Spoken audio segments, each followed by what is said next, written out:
Surface Academy, ça se présente sous la forme d'un stage. On a proposé à 5 étudiants de France de venir en avant-première développer une application sur Microsoft Surface, qui est notre table à technologie tactile. Alors, on va produire une série de composants WPF pour la table Microsoft Surface.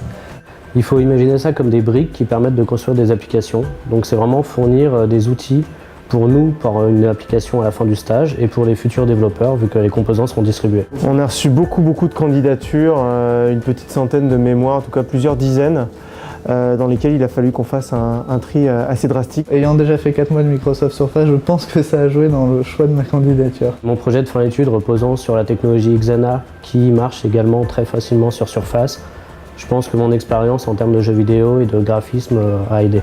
L'Epitech fait partie de ces écoles qui sont très à jour sur les technologies Microsoft. On avait besoin d'étudiants qui seraient capables d'ingurgiter dans le temps qui est quand même assez restreint du stage, d'ingurgiter toutes les connaissances technologiques nécessaires au développement sur cette table. Les étudiants sont les 5 premiers étudiants de France à mettre leurs mains de développeurs et de designers sur la table Surface. Donc c'est une ligne très intéressante sur leur CV, puisque en France, il n'y a pas d'autres étudiants qui auront eu cette expérience avant eux. Et c'est assez plaisant. Se dire qu'on fait partie des rares étudiants à pouvoir développer sur cette technologie. Et surtout, on se rend compte de la chance et de ce qui va arriver bientôt en fait, parce que Surface, c'est un peu le point d'entrée des nouvelles technologies multipoints qui vont arriver avec Windows 7. C'est assez sympathique, c'est sûr, on fait partie des premiers. C'est doublement agréable parce que mon projet de fin d'études reposant en partie sur les technologies Microsoft, je peux m'en servir et donc me démarquer par rapport à d'autres.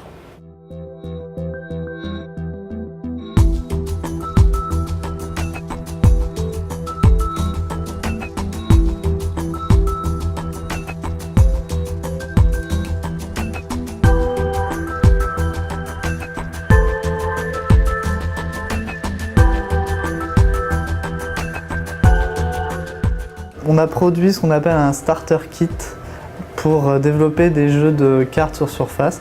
Alors ça consiste en un squelette d'application fonctionnel mais qui ne gère pas les règles des jeux de cartes ou ce genre de choses. Tout ça, ce sera au développeur qui voudra utiliser le starter kit de l'intégrer, mais là on lui fournit toutes les manipulations essentielles sur les cartes, les paquets de cartes et ce genre de choses. L'objectif initial, c'était d'offrir une bibliothèque de composants assez générique. Au final, on a préféré s'accentuer sur le principe du jeu de cartes pour montrer plus en démonstration ce qu'on avait produit. Ils étaient encadrés par 2 personnes qui étaient Mitsu et Dick, 2 de nos experts sur la surface, sur la table Surface. Donc ensuite, moi j'étais là juste pour les encourager au niveau de la motivation, pour leur dire que justement ils étaient là pour apprendre, qu'ils étaient entourés par des experts et qu'il fallait en profiter pour justement parler avec les personnes qui étaient autour d'eux.